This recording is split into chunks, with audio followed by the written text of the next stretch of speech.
What if I told you that by the end of 2025, you could be ahead of 94% of people, not because you're smarter, richer, or luckier, but because you made 6 moves they didn't even see coming. While others chase trends, you'll be stacking boring businesses that print money, building a skill set schools never taught, using leverage instead of labor, choosing income over passion, curating a circle that multiplies you, and quietly turning every dollar you spend into ownership. This isn't motivational fluff, it's a blueprint for quiet power.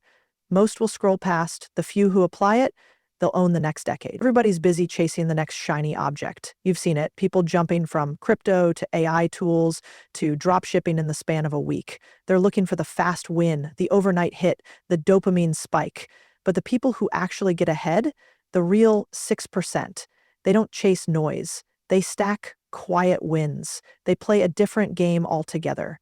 A game that most people overlook because it doesn't look sexy on the surface. But here's the truth most won't tell you. The unsexy game is what pays, and it pays well. If you really want to get ahead of 94% of people in 2025, stop trying to go viral, stop trying to impress strangers on the internet, start focusing on cash flow.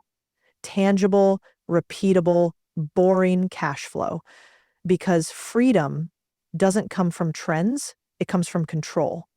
And the people who own boring businesses, they have control. They're not waiting for the algorithm to like them. They're not asking their boss for a raise. They're not chasing the next opportunity. They are the opportunity. Laundromats, car washes, vending machines, mobile home parks, ATM routes. These are the assets that don't make headlines but do make millionaires. You think it's beneath you? That's the ego talking. You think it's slow? That's because you're addicted to urgency, not strategy. You think it's boring? That's exactly the point. Boring is predictable. Boring is buyable. Boring is bankable. And you know what the banks love? Predictable cash flow. That means financing, that means leverage, that means scale. These boring little businesses become cash flow machines that don't rely on you showing up every day. They work while you sleep. They feed your freedom and they give you options. The average person in 2025 is going to spend 8 hours a day making someone else rich, 2 hours scrolling social media, and 0 hours thinking strategically about wealth. That's 10 hours gone. And that's before they even consider how their paycheck disappears into rent, Uber Eats, and a Netflix subscription they don't remember signing up for. They're stuck on a treadmill and don't even know it. The 6% dumb. They step off the treadmill, they buy the treadmill factory. This isn't just about financial ROI. It's about time ROI. When you own something boring and profitable, you get your life back. You don't have to trade your energy for dollars. You don't have to pretend to care about meetings that go nowhere. You don't have to rely on hope or hustle. You've got leverage. That leverage gives you peace, power, and perspective. And in 2025, that's a serious competitive advantage. The problem is most people are too impatient to build something that works. They want sexy. They want fast. They want applause. But what they don't realize is that wealth rarely comes with an audience. It comes with silence. It comes with spreadsheets. It comes with asking different questions. Like, what do people need every single week? Where are people spending money automatically? What's a cash-based business that's ugly but unavoidable? And how can I either build it or buy it? Once you start asking those questions, everything shifts. You stop seeing the world as a consumer and start seeing it as a collector. You stop buying time and start buying income. You start looking at the car wash down the street not as a service, but as an asset. You look at the vending machine in your office and ask, who owns that? You realize these assets are hiding in plain sight, and no one's paying attention because they're too busy scrolling TikTok. Now, let's be real. Buying a boring business isn't glamorous. You might deal with maintenance issues, inventory, paperwork, or customer complaints. But here's what's also real.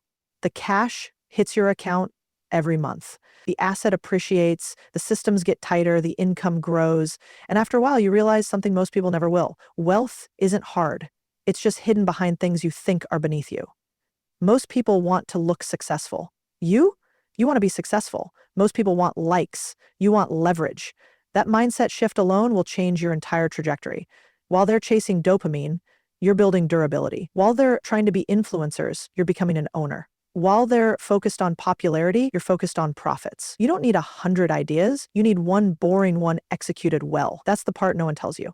You don't need $1 billion valuation. You need $10,000 a month in boring income that buys your time back. That's the real flex.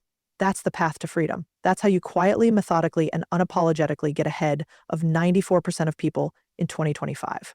Because while they're busy trying to impress, you'll be busy building something that pays you forever. People ask me all the time, what's the real edge? What's the secret to getting ahead when everything feels saturated? They expect me to say something like AI or drop shipping or real estate, maybe even content creation. But I'll tell you something nobody told me when I was just starting out. The skill stack no one's teaching in school is the one that will make you unstoppable. And here's the truth. Getting ahead of 94% of people isn't about working more. It's about learning what to work on. Most people were trained in a system that rewards obedience, not ownership. We're taught how to be efficient employees, not strategic capitalists. We're given formulas that apply in cubicles, not in boardrooms. The default path is designed to produce predictability, not freedom. So if you want something different, you have to learn a different set of skills. Let's start with deal flow. That means having access to opportunities before they hit the mainstream. While most people are scrolling social media looking for their next dopamine hit, the 6% are studying markets, talking to operators, building relationships, and creating a network where deals naturally come to them. They don't wait for someone to offer them a raise, they structure their own terms. Whether it's acquiring a small business, investing in real estate, or partnering on a niche startup, they know how to assess, structure, and close deals. That's not taught in any university. It's learned by doing and failing and doing again. Then there's the art of raising capital. Once you find a deal, can you fund it? If the answer is no, you're still stuck trading time for money. But if you can pick up the phone, pitch the opportunity, and bring in investors, now you're a player.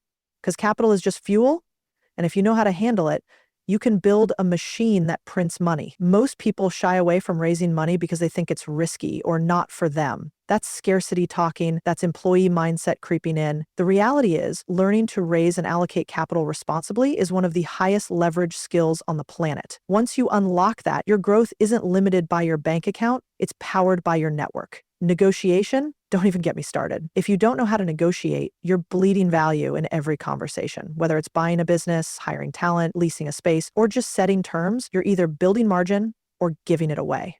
And the sad part? Most people avoid conflict so much that they never even try to negotiate. But the few who do, the ones who can ask the hard questions and sit with the tension, they walk away with better deals. Every time.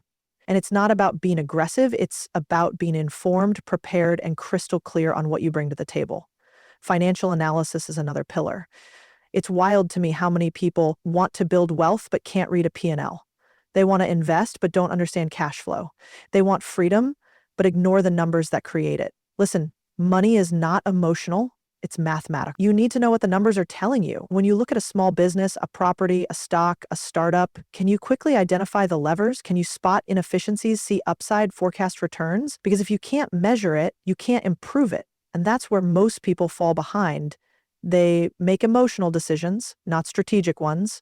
They buy based on FOMO, not fundamentals.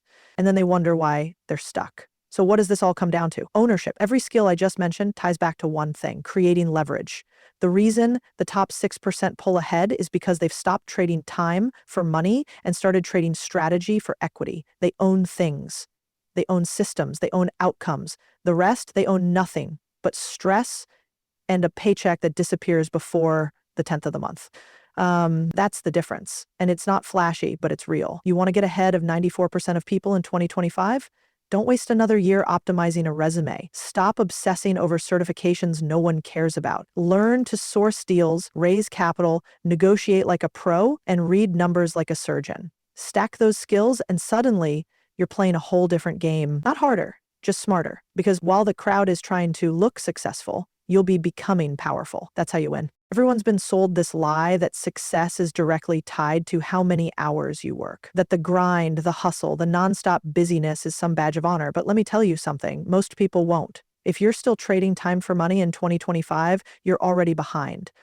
The real players, the ones who are quietly building wealth that looks boring on the outside but is life-changing on the inside, they're optimizing for something different. They're looking for asymmetric returns. What does that even mean? It means you stop focusing on effort and start focusing on outcomes.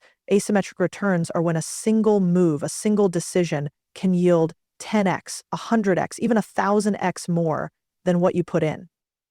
That kind of leverage doesn't come from doing more, it comes from doing the right things. It's the difference between writing one high-leverage cold email that lands you a business deal worth 6 figures versus spending the next 12 months clocking in at a job that pays you just enough to stay broke. Most people don't see this because they've been programmed to follow linear paths. School teaches you, do your homework, get a grade. Go to college, get a degree. Work hard, get a raise. But that's linear, that's predictable. And in today's world, that's a trap. Because while you're climbing a corporate ladder someone else built, someone else is out there building the ladder, owning it, and getting paid every time you take a step. So what should you be doing instead? You should be asking yourself one question every single day. What can I build today that pays me tomorrow, next month, and 10 years from now without me showing up every time? That question will change your life. It forces you to stop thinking like an employee and start thinking like an owner. The truth is, there are 4 kinds of leverage today that can help you escape the grind and get ahead of 94% of people in 2025. Capital, people, code, and content. Capital leverage is when your money works harder than you do. Instead of stacking hours, you're stacking assets. You buy businesses, not products. You invest in income-producing real estate, not designer furniture. You fund growth and earn the upside while someone else executes. Then there's people. Delegation isn't about laziness, it's about vision. You don't need to do everything yourself. You need to find the people who are better at the parts you suck at and let them win with you. That's leverage. You go from being self-financed to a CEO real quick when you learn how to hire. Code. That's automation. That's using tools, systems, AI, even simple software to duplicate yourself, to multiply your hours. It's the ability to make money while you sleep because your systems don't. And then there's content. This is one of the most underestimated, underpriced forms of leverage that exists today. You write one newsletter, post one podcast episode, create one video that lives online, and that single piece of work could reach 10,000 people, 100,000 people, more. People you've never met in places you've never been. And while you're living your life, that content keeps building trust, authority, and opportunity. See, what most people do is spend their best years chasing linear progress. They show up every day, hoping to climb incrementally. But the ones who win big are playing a different game altogether. They're stacking leverage. They're asking, how do I get exponential results with limited input? They don't want to work harder. They want to build smarter. They want one move to unlock a decade of freedom. You can keep trying to outperform everyone by working more hours, but the guy who owns the business you work at, he's not working more than you. He's leveraging you. That's not evil. It's just the game. And once you realize that, you can stop being a pawn in someone else's plan and start writing your own. This is about building systems, not just careers. It's about investing time up front to create engines that keep running. That's how you stop surviving and start scaling. Because if you're still showing up every day just to get paid, you're playing someone else's game. And that game was never designed to make you rich. Asymmetric returns aren't about luck. They're about intentionality. They're about seeing angles others miss and having the guts to take the swing. Most people won't because it feels risky. But here's the secret. Playing small is far riskier. Staying in the comfort zone guarantees mediocrity. The real risk is waking up 10 years from now, realizing you spent your life being safe instead of being free. So don't be efficient with your time. Be ruthless with your leverage. Because one high leverage decision can put you years ahead of everyone still grinding. People love to say, follow your passion. It sounds great on a t-shirt or at a graduation ceremony, but here's the truth. Passion is a luxury. You don't get to chase passion when you're worrying about rent, dodging debt collectors, or calculating how many more weeks you can stretch out your last paycheck. Passion becomes real only after you've handled the money part. That's why I say, make boring money first. When I say boring money, I mean predictable, reliable, cash-flowing income. The stuff that doesn't get applause on social media, but gets wired into your bank account every single month. I'm talking about the laundromats, the car washes, the vending machines, the service businesses, the recurring revenue SaaS with 5 users, the unsexy things that the average person scrolls right past while looking for the next dopamine hit. The difference is those boring things are where freedom lives. It's not that your passion isn't important. It's that most people try to jump to step 7 without completing step one. They skip the foundation. And without a financial foundation, your passion project becomes a pressure cooker. That dream business you're trying to launch, it starts to feel like a nightmare when it can't pay your bills. You end up compromising your vision just to survive, working with clients you hate, taking deals you shouldn't, slashing prices just to stay alive. You're not building your dream. You're surviving inside a very fragile illusion. Now, let me offer you a different path. What if your life was designed like a two-lane road? On the left lane, you have boring money, the systems, assets, and investments that quietly handle your lifestyle expenses. No drama, just consistent deposits that buy back your time.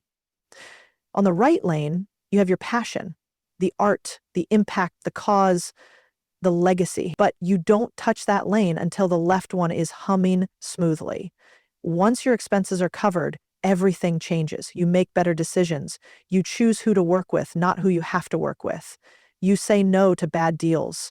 You protect your brand. You take creative risks because your rent is already paid by a business that doesn't need your 24/7 attention.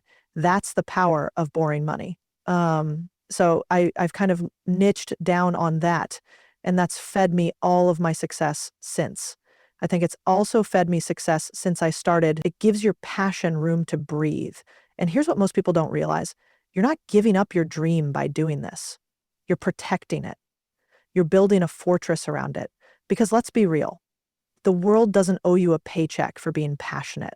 The market rewards value, it rewards consistency, and it absolutely rewards ownership. So first, go get yourself some assets that work harder than you do. That means saying yes to the dull, predictable wins while everyone else is distracted by the next hot trend that will be irrelevant in 90 days. Now let's take this even deeper. When you make boring money, you stop making desperate decisions. And desperation is what keeps people poor. When your bank account is low and bills are piling up, you'll say yes to the wrong jobs, the wrong partners, and the wrong risks. You'll settle. And settling over and over again, that becomes your new identity. Before long, you don't even recognize the version of you who once had a vision. But boring money is the antidote.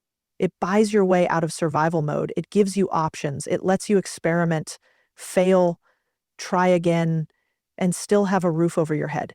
It's the quiet force that lets your passion become powerful instead of painful. This isn't theoretical. I've seen it play out over and over again. The people who build a cash-flowing base first, they win. Not overnight, but over time. They don't burn out.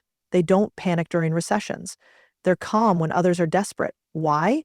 Because they bought control. And when you control your time, your choices, and your resources, that's the true definition of wealth. Here's the kicker. Once you've built boring money, your passion becomes more profitable too. You can market without pressure. You can build without fear. You can take your time and do it right. And ironically, that's when people start noticing you. That's when the audience shows up. Because nothing is more magnetic than someone who doesn't need your attention. So if you want to get ahead of 94% of people in 2025, stop trying to go viral with your passion and start getting rich with your discipline. Delay the instant gratification, build the income machine, and when that machine is running, unleash your passion like a storm. That's when it hits different. That's when the world takes you seriously. Not because you followed your heart, but because you built the life that let your heart speak freely. Build the boring thing now so you can live the brilliant life later. Most people never realize that the biggest barrier to wealth isn't their job, their background, or even their education. It's their environment. You can be the smartest person in the room, but if that room is filled with people who are lazy, cynical, or just comfortable being average, then that room will eventually define you. Not because you want it to, but because energy is contagious. Conversation is currency, and what people talk about around you either pulls you forward or drags you down. See, in 2025, things are moving faster than ever. AI, automation, decentralized finance, new markets opening every day, but most people are still stuck in old conversations. They're talking about the next Netflix show, the celebrity breakup, or how hard life is and how nothing ever changes. That mindset, it's viral. It spreads. If you spend your time with people who talk like that, you will start to think like that. And if you think like that, you'll act like that. Slowly. Subtly, until you wake up one day and realize you've been running in place. That's why you need to audit your environment like your life depends on it, because it actually does. If you're in rooms where no one owns anything, no one invests, no one talks about opportunity, then you're in the wrong rooms. It doesn't matter if you've known these people forever. It doesn't matter if they're your family, your coworkers, your old college friends. If the people around you aren't expanding, you'll eventually start contracting. Now, let me be real with you. Cutting people off isn't easy. You'll feel guilty. They'll question you. Some will even mock your ambition, call you selfish, or say you've changed. But here's the truth. You're supposed to change. Growth is change. And if your growth threatens them, that's not your burden to carry. That's their reflection being revealed by your elevation. Start by noticing who you become around different people, who challenges your thinking, who introduces you to new ideas, who makes you feel sharper, more focused, more accountable. Keep those people close. Now flip it. Who do you shrink around? Who makes you doubt your instincts? Hesitate on your dreams. Feel like you have to apologize for wanting more. Limit your access to those people. It's not emotional, it's strategic. In 2025, the people who will pull ahead aren't necessarily the smartest. They're not even the hardest working. They're the ones who choose proximity wisely. They intentionally design their environment so that every room they enter lifts them. Their conversations are about cash flow, equity, scaling, freedom. They're texting each other about deals, not drama. That's how you build momentum, not by willpower, but by design. And no, you don't need to wait until some magical network appears in your life. Create it. Get in rooms where you're the smallest player. Join masterminds, go to conferences, reach out on social media with value instead of a pit. Start a dinner group, host small events, trade insights. You only need one or two people to change the trajectory of your thinking. That's the beauty of leverage. One connection, one conversation, one relationship can unlock years of growth. You also need to curate your digital environment just as aggressively. What are you watching? What are you scrolling? Who are you following? Your algorithm is a mirror of your mind. Fill it with people who are doing what you want to do, living how you want to live, thinking on levels above where you currently are. You'll start to absorb that energy, that language, that strategy, and you'll start moving like them too. Because here's what most people get wrong. They think success is about grinding harder. It's not. It's about aligning better. When you surround yourself with people who normalize winning, suddenly your goals stop feeling so impossible, they become expected. And that shift from hoping to expecting is where everything changes. In a world where most people are numbing themselves with consumption, binge content, gossip, and excuses, the real rebellion is focus. The real rebellion is curating an ecosystem that feeds your vision, not just protects it, feeds it, sharpens it, multiplies it. That's how you get ahead of 94% of people. Not by being louder, not by being more talented, but by intentionally deciding who gets access to your energy and your ears. Your environment is either a greenhouse for your greatness or a graveyard for your potential. Choose wisely. You want to get ahead of 94% of people in 2025? Then start by flipping the way you think about money. Most people are stuck in consumer mode. They spend their entire lives trading time for money and then immediately turning around and spending that money on things that lose value the second they touch them. They're trapped in a loop. Earn, spend, repeat. And the system is designed to keep it that way. The harsh truth is, if you're always consuming, you're never compounding. You're feeding other people's wealth while starving your own. Think about it. You drink coffee from Starbucks every day. Great.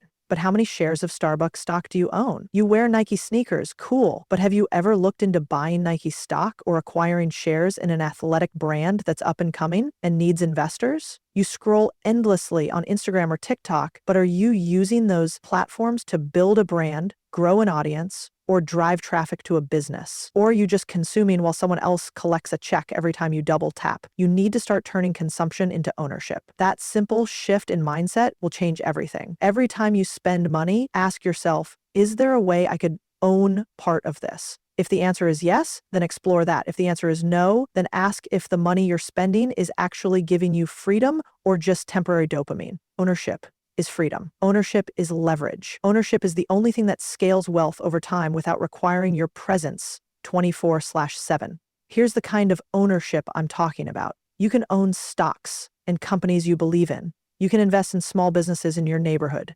You can buy into vending routes, laundromats, mobile home parks, newsletters, digital assets, real estate syndications, anything that kicks off cash flow. You don't have to start big. You don't need millions. You need discipline, attention, and the willingness to learn how to allocate capital.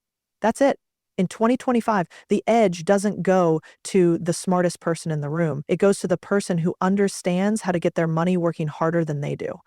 That's the real game. While 94% of people are spending their paychecks on status signals like designer bags, phones, and luxury vacations they can't afford, the top 6% are quietly acquiring assets that spit out cash. They're buying the land the billboards sit on. They're funding the franchise behind the fast food you buy. They're not flashy. They're focused. Ownership also forces you to think long term. When you own something, you treat it differently. You nurture it. You understand how the value compounds. This is true whether it's a stock portfolio, a piece of real estate, or your own business. It builds a mindset of stewardship instead of impulse. And that mindset separates the builders from the consumers.